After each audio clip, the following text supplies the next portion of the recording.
Welcome back, ladies and gentlemen, to part 58. Let's play Pillars of Eternity 2. Let's pick a quest and let's get on with it. So, this bounty's a little bit high level for us, but I am going to try and stick with the Valiant Trading Company missions. We're going to go do of like minds. I'm going to go speak with Captain Ferrante of the Principe in Dunnage, because we also need, like, that will actually do us 2 missions. So let's get on our beautiful galleon and get going, because our galleon, like I said, is beautiful. The Bleak Sailor. Jesus fucking Christ, that's like a... I'm not gonna lie, that's a shit name. But what can you do, eh? What can you do?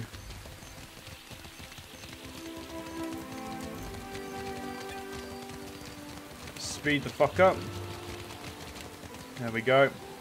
Still upset that my name's not on this fucker, but what can you do? I can't do anything about it, can I?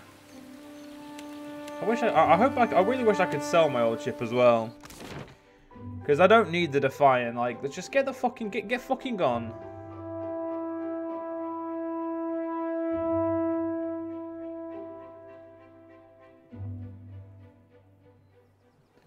Right.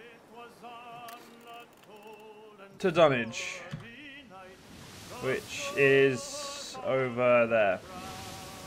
We should be able to get there without any real issue. I'm currently flying the our Deerwoodian colours. We've got everything but a boatswain and some reserve crew, but at the moment we just need to get somewhere that's you know, a little bit different to pick up some people.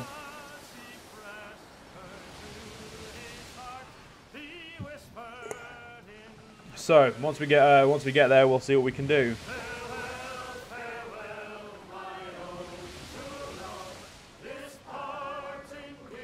Ooh, yeah, I'm not going near that derelict Valiant ship. That just doesn't.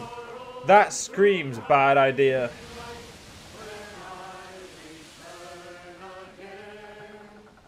There we go. We should be just coming into Dunnage now. No, fucking hell. Apparently Dunnage is a lot further away than I thought. It's probably safer to put a Principe flag on now.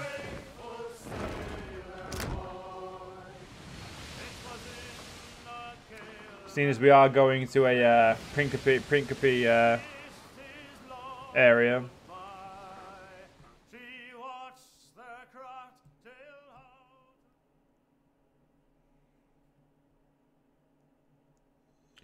All right.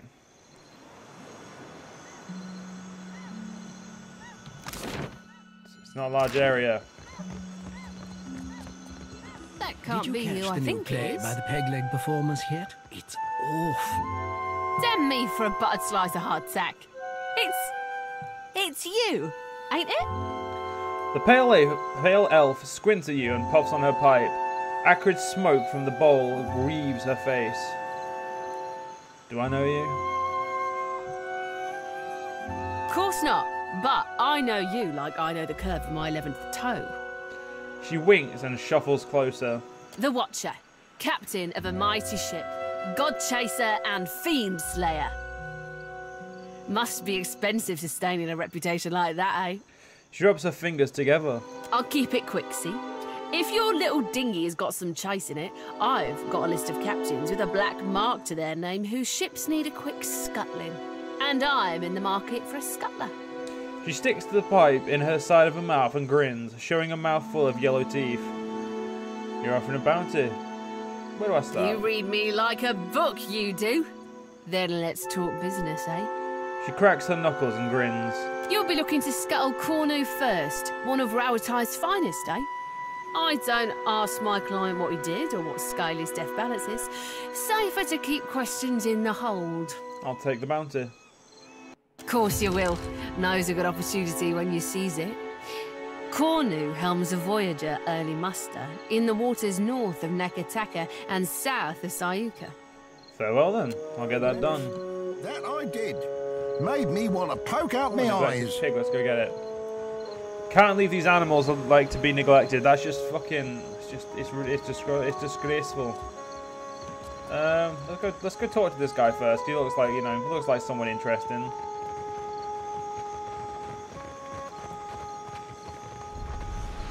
A large Amur sailor sits on the docks, broad shoulders hunched forward, back bowed. When he shifts, his blue-green skin ripples over his hulking muscles. Ain't no cruel eye of me. What good's a pirate who can't see? Forget navigating by the stars or shooting a pistol, I can't even swing a sword accurately now. Have a pity and toss me a pyre, will you?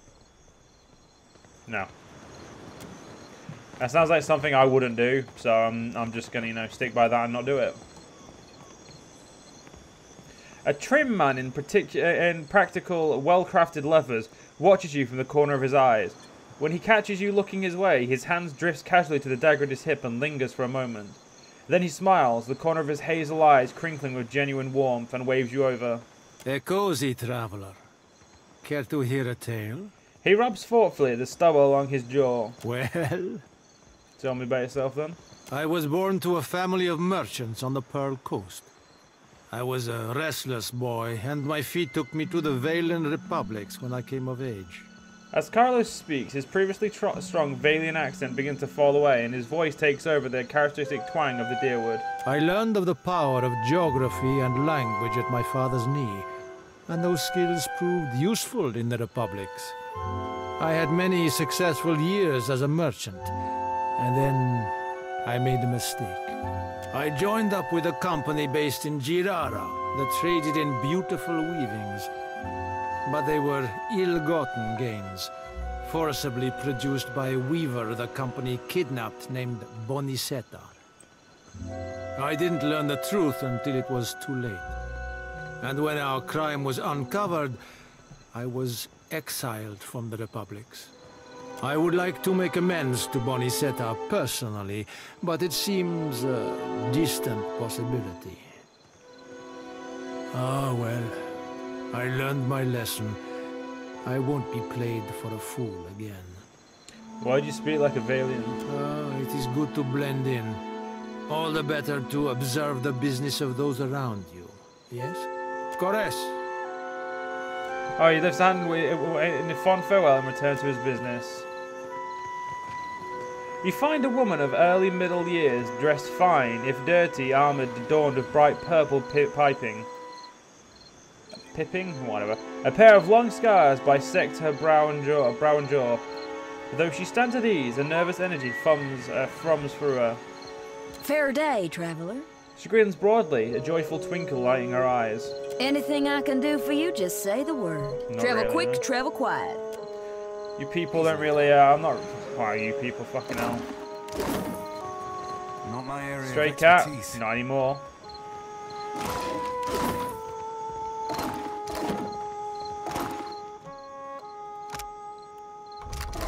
I'm good. Let's get on the map.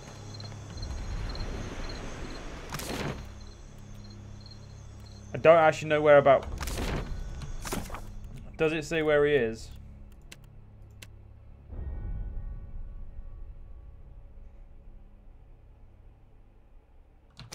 In his tower.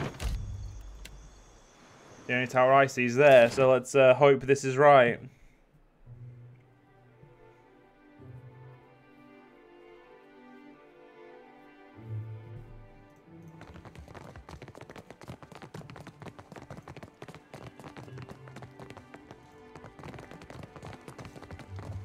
There he is. Castell warned me you would come, but he did not indicate how much he'd have briefed you in advance. The captain straightens the frilled cuffs on his sleeve, ready to get down to business. Castell thought he could use the help. You can assure Castell that I would have handled it in due time.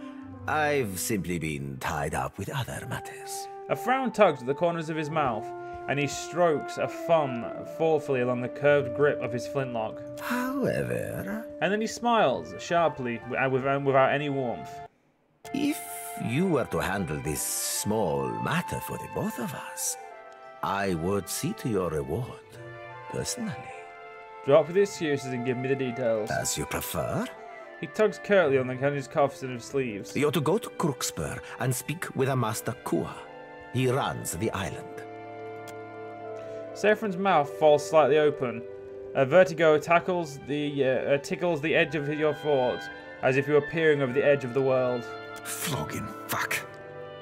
Seraphim growls, his nostrils flaring above a curled lip and a crooked teeth. An ice-cold sliver of loathing and betrayal slides between your ribs and into the space between your lungs. Seraphim turns away and the feeling fades. Hand me your map, and I'll mark Crooksbur's location. I trust that Castal has already pressed upon you the need for discretion regarding this matter. Don't He snatches the map from your hands. answer that. After scrolling a black X, he hands the map back and turns away without another word. Nice and quiet. So, Seraphim, you seem to have a problem. For, Cap? Ahoy, Captain. What cap? Yes? Apparently not big enough. Wait. We've got two reasons to speak to him. So let's speak to him, see if he'll speak to us for the other reason now as well. Ah, Watcher. Good. You have arrived. Chin jutting upward, he grants you a winsome smile. His left cheek dimples as the smile spreads to show his teeth. Ahoy there yourself, Captain. What do I be but a pretty bit of man-meat to dangle from a wrist? As easily forgotten as set aside. Arms akimbo and head askane, Seraphim smiles. Francie rubs his thumb over his golden sulant. Violent thoughts gliding over his face like dark clouds. Then he smiles, but it's a vicious expression more than a pleasant one. A little seabird informs me that you have dealt with our mutual problem, the scoundrel Benuet. His eyes glint as a fierce grin cuts across his face and his lone dimple deepens. I hear you have a flair for the dramatic, or should I say, explosive antics? A magnificent way to settle one's disputes indeed. And you truly left Benuet's reputation in pieces. Gelarde, for this you have my grandest commendation. You'd have been right amused, you would. Few sights as fine as that hard-blowing three-sheeter getting what's long been due him. Hands on his hips, Seraphim juts his chest to walk forward, blue fur expanding like a bird's plumage. You are lacking in so many ways, my former ship hunter, that no one can say you are not entertaining. I myself would have enjoyed watching you put the scoundrel in his place. He had it coming. That he did. Ferrante strokes his fingers down the line of his jaw, eyes downcast in thought. And as promised, I have prepared for you a fine prize. With a sweep of his arm, he offers you a magnificent cloak, the cloak of protection. However, there is another matter of which we must now speak. I must confess to you a bit of a problem has arisen, one which speaks to your expertise with the supernatural. We've sighted the floating hangman that haunts the Deadfire. Do elaborate. His lips thin, pressed taut as he half shrugs on one shoulder, infuriatingly non-committal. This galleon, what likely remains of the Fonferros, is a frightful legend. We have been losing ships at sea, amico. And not to those Valera ship-hunting bastards. I believe the floating hangman may be our culprit. Fortune favors us, as I have procured a survivor from such a recent sinking. You will consider what she has to say. Head craning abruptly to the side, he barks a loud order. Come forth, Selenia. Quickly now, or I will run the rivers of your lethargic blood. At that last, he smiles.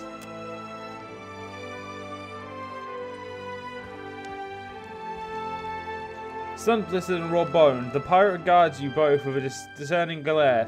She tongues a chapped bottom lip, but keeps quiet. Well, spit it out, Selenia, and try not to embarrass me before our guest. Of course, Captain. It might have pretty hard near the end, but I spit the tale as best as I can. The pirate touches a spot at the base of her skull and winces. She glances off to the side, eyes black and full of hurt. Ferrante sighs and rubs tiredly between his brows. Go on, gent. I'm ready as I'm like to get me. With a shiver, the pirate turns her black buttoned eyes on you.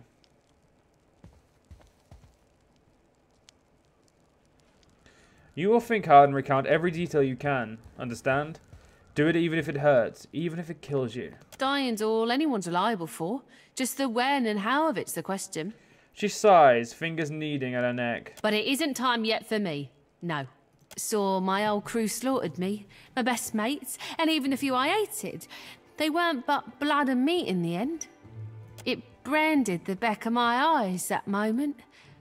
High seas, nothing but blue all around. Then, mist so thick you could taste it. Ships sailed from within. Out of nowhere was a hunt, not for loot, but for bodies. The ship, it looked... She gropes at her hip. Yeah, guys, gropes at her, but nothing. There's nothing there. Fingers fumbling at the air, she bares her teeth. Rotted. The crew, they were all undead. Couldn't stop them from boarding. Couldn't kill them. Couldn't even fight them in the end. Tell me about them, the undead. They were dreadful. Some were clothed, like maybe they'd only recently died. Others weren't more than moving bones. One was different. Her presence was overwhelming. Heavy. Flames burned in the place of her eyes. The crew shambled hard to do her bidding, even the ones who seemed hardly aware. Figured she was the captain, me. She shrugs, her gaze going far away. There is a flag the floating hangman flies. A flag that once heralded the Fonferus of Old Valia. It belonged to a Darkotsi paladin of some legend, one Lucia Rivan. But Selenia's knowledge is limited in this regard. Let us instead ask her of a subject she may know. How were you taken by surprise in the open sea? Me and my crew were adept. Alert. Always. No. Weren't no one gonna get the jump on us. Was some magic foul. Just sudden like, the winds died, the waters fell flat and the air got heavy. They turned sky and the sea both against us. Then this thick fog roiled up at midday. Without a sound, the Spectre ship... She glides her hand in the air. Skimmed right out. It was too late. We couldn't outsail it. When did this happen?